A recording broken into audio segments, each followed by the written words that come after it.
Halo, perkenalkan nama saya Kevin Herdianto dari kelas B Bisnis Digital dan NIM saya 297501026. Pada saat ini saya akan menjelaskan mengenai fungsi nonlinear dari mata kuliah Matematika Bisnis. Saya akan share screen terlebih dahulu. Oke.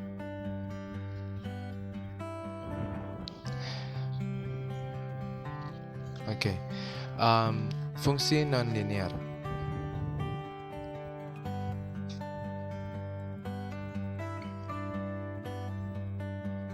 Nah, apa sih itu fungsi nonlinear? Nah, fungsi nonlinear itu merupakan bagian dari matematika untuk ekonomi, karena pada umumnya fungsi-fungsi yang menghubungkan variabel-variabel ekonomi bentuknya itu tidak linear, dan maka dari itu ketika kita mempelajari fungsi nonlinear itu dan memahami sifat-sifatnya itu sangat bermanfaat bagi kita untuk mendalami teori-teori ekonomi, karena model-model persamaan yang dipilih diterapkan dapat dilakukan lebih tepat dan mendekati keadaan yang sebenarnya, sehingga fungsi nonlinear merupakan fungsi yang banyak sekali digunakan dalam ekonomi karena lebih mendekati keadaan nyata. Dan jika digambarkan, fungsi nonlinear itu berbentuk garis melengkung. Nah, bentuk fungsi nonlinear itu ada 4, ada lingkaran, elips, hiperbola, dan parabola. Yang pertama itu ada lingkaran. Lingkaran memiliki dituliskan persamaannya itu dalam bentuk AX kuadrat ditambah BY kuadrat ditambah CX ditambah DY ditambah E sama dengan 0. Dan dituliskan ketika sumbu vertikal Y dan sumbu horizontal X dan R jar-jar lingkaran itu dituliskan I sama dengan C per min 2A, J sama dengan D per min 2A, R sama dengan akar I kuadrat ditambah J kuadrat dikurang E per A. Dan selanjutnya ada hiperbola. Jika sumbu lintang sejajar sumbu X dituliskan pada hiperbola itu dalam kurung X kurang I kuadrat per M kuadrat dikurang dalam kurung Y kurang J kuadrat per N kuadrat sama dengan 1. Dan jika sumbu lintang sejajar sumbu Y dapat kita lihat dituliskan dalam kurung Y kurang J kuadrat per N kuadrat dikurang dalam kurung X kurang I kuadrat per M kuadrat sama dengan 1. Dan selanjutnya ada elips. Mengapa dikatakan elips? Karena ketika digambarkan itu berbentuk elips atau berbentuk lingkaran lonjong. Bentuk umum yang ditulis yaitu persamaannya dalam kurung X kurang I kuadrat per R1 kuadrat atau jari-jari pertama ditambah Y dalam kurung Y kurang J kuadrat per R kuadrat per R2 kuadrat sama dengan 1. Dan kita sampai pada fungsi kuadrat, di mana fungsi kuadrat pada fungsi nonlinear itu sering digunakan dalam permintaan dan penawaran, dan persamaannya ditulis yaitu Y sama dengan Fx sama dengan AX kuadrat ditambah BX ditambah C, di mana Y adalah variabel terikat, X adalah variabel bebas, maka dari itu ABC sama dengan konstanta. Namun A tidak sama dengan 0. Fungsi kuadrat itu terdiri dari parabola vertikal dan parabola horizontal jika digambarkan. Nah, dapat kita lihat pada slide selanjutnya itu fungsi nonlinear itu terdiri dari fungsi kuadrat pada fungsi nonlinear itu terdiri dari parabola vertikal dan parabola horizontal, di mana gambarnya itu parabola vertikal itu ada bentuk lengkung yang menghadap ke atas dan bentuk lengkung yang menghadap ke bawah, sedangkan parabola horizontal itu bentuk lengkung yang menghadap ke kanan dan menghadap ke kiri. Dan ketika menghadap ke atas itu titik puncaknya merupakan titik puncak minimum, dan ketika menghadap ke bawah itu titik puncak maksimum. Nah, ada 6 macam kemungkinan ketika kita menggambarkan kurva parabola vertikal. Kita lihat bahwa ada A atau koefisien X kuadrat, dan D adalah diskriminan, di mana A itu ketika A itu lebih dari 0 atau positif, itu lengkungannya itu menghadap ke atas. Garis kurvanya parabola vertikalnya itu menghadap ke atas. Dan ketika A kurang dari 0 itu menghadap ke bawah. Kita lihat bahwa ketika diskriminan juga lebih dari 0, maka akan berpotongan dua titik dalam satu sumbu, yaitu sumbu X. Dan ketika diskriminan atau D sama dengan 0, akan berpotongan pada satu titik di satu sumbu. Sedangkan diskriminan yang kurang dari 0 itu akan berpotongan di luar sumbu, atau gambarnya itu akan mengambang. Selanjutnya itu kita sampai pada rumus dan contoh. Di sini ada rumus, kita bisa lihat bersama-sama, dan ada satu contoh masalah yang kita dapat pelajari, di mana dituliskan sini contohnya, jika fungsi kuadrat y sama dengan x pangkat 2 dikurang 8x ditambah 12, carilah titik puncak dan gambarlah parabolanya. Next kita ke penyelesaian. Nah, soalnya itu tadi y sama dengan x kuadrat dikurang 8x ditambah 12, di mana a sama dengan 1, yaitu x itu adalah 1, karena tidak ada 0. 1 itu tidak dituliskan ketika kita menulis x saja. Dan b adalah min 8, c sama dengan 12. Kita mencari titik puncak menggunakan rumus tadi, yaitu dalam kurung min b per 2a, min b dalam kurung b pangkat 2 dikurang 4ac per 4a.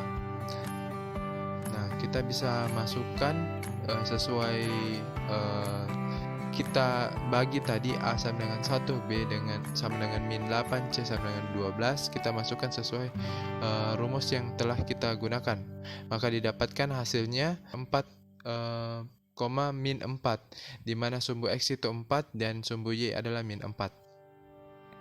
Nah, titik puncaknya kita sudah temukan. Kita beralih ke titik potong, di mana kita menggunakan metode seperti di layar, dan kita dapatkan bahwa sumbu y, titik potong sumbu y itu 0,12. Dan untuk mencari titik sumbu x itu kita menggunakan pemfaktoran, di mana kita membagi 2x pangkat 2 dan mendapatkan x sama dengan 6 dan x sama dengan 2, atau 6,0, titik sumbu 6,0 dan titik sumbu 2,0. Perlu diketahui bahwa mengapa x sama dengan 0 dan y dengan 0, ketika kita mencari titik potong itu x atau y itu harus sama dengan nilainya itu harus 0. Nah, kita sudah menemukan tadi titik puncaknya itu 4, min 4, titik potong y itu 0,12, titik potong x itu ada 6,0 dan 2,0. Maka ketika kita menggambarkannya pada di samping itu tergambar bahwa sumbunya parabola vertikalnya itu menghadap ke atas dan berpotong pada dua titik di satu sumbu x. Nah, bagaimana dengan penerapan fungsi nonlinear pada ekonomi? Yaitu yang pertama kita biasanya menggunakan fungsi biaya, yang kedua ada fungsi keseimbangan pasar, dan ketiga fungsi penerimaan. Yang pertama itu keseimbangan pasar, di mana rumusnya itu Q QD sama dengan QS, atau QD adalah quantity demand atau permintaan, dan QS adalah quantity supply atau penawaran. Jadi kita menggunakan rumus kuantitas permintaan dan kuantitas penawaran.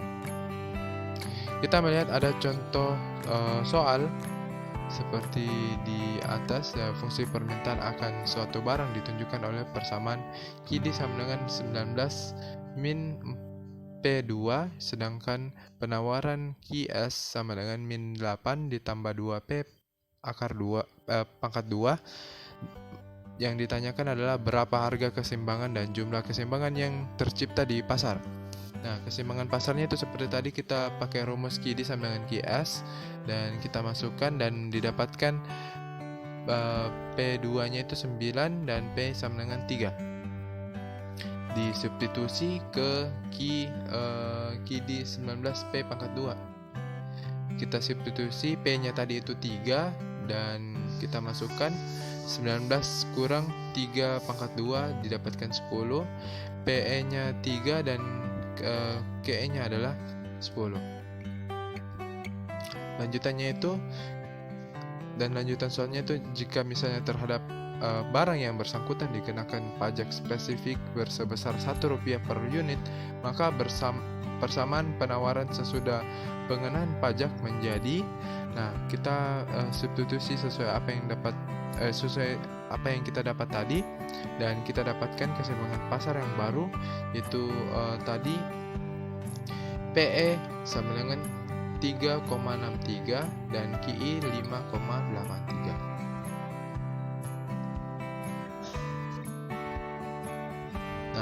Selanjutnya ada fungsi biaya.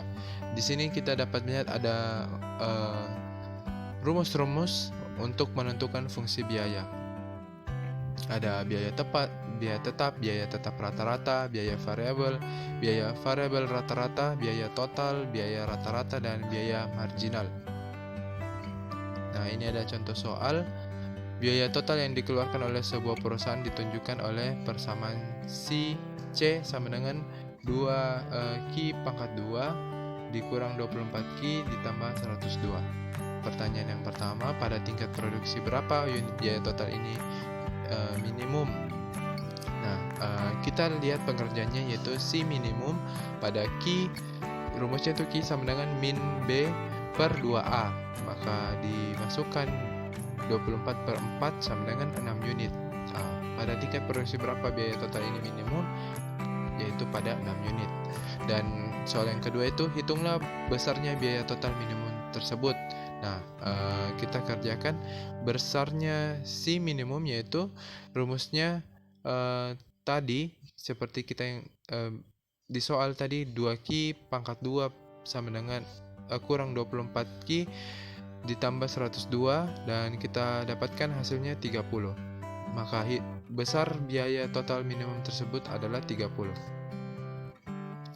Soal yang ketiga itu, hitunglah pula besarnya biaya tetap, biaya variabel, biaya rata-rata, biaya tetap rata-rata, biaya variabel rata-rata pada tingkat produksi tadi.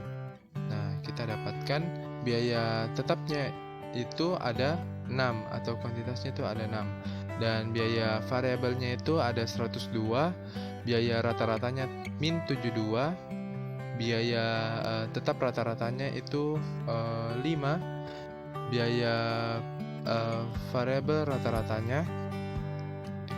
biaya rata-ratanya itu 5, biaya tetap rata-ratanya itu 17, dan biaya variabel rata-ratanya itu min 12. Soal yang terakhir itu, seandainya dari kedudukan ini produksi dinaikkan dengan 1 unit, berapa besarnya biaya marginal? Lanjutan penyelesaiannya itu tadi 6, kita lihat pada soal sebelumnya itu untuk T-nya itu 6, dan di soalnya itu dinaikkan 1 unit, maka didapatkan 7. Dan maka jika dinaikkan 1 unit, besar biaya marginal yang didapatkan yaitu sebesar 2. Dapat soal, langsung saja ke soalnya, itu fungsi permintaan yang dihadapi oleh seorang produsen monopolis ditunjukkan oleh P sama dengan 900 dikurang 1,5 Q. Nah, ada 4 pertanyaan. Pertanyaan pertamanya itu bagaimana persamaan penerimaan totalnya. Nah, kita dapatkan untuk persamaannya itu menggunakan rumus 4 kali Q, dan kita dapatkan persamaannya itu 900 Q dikurang 1,5 Q pangkat 2. Pertanyaan yang kedua itu berapa besarnya penerimaan total jika terjual barang sebanyak 200 unit. Nah, sebanyak 200 unit kita dapatkan 120.000. Dan berapa harga total harga jual per unit? Kita dapatkan 600 rupiah.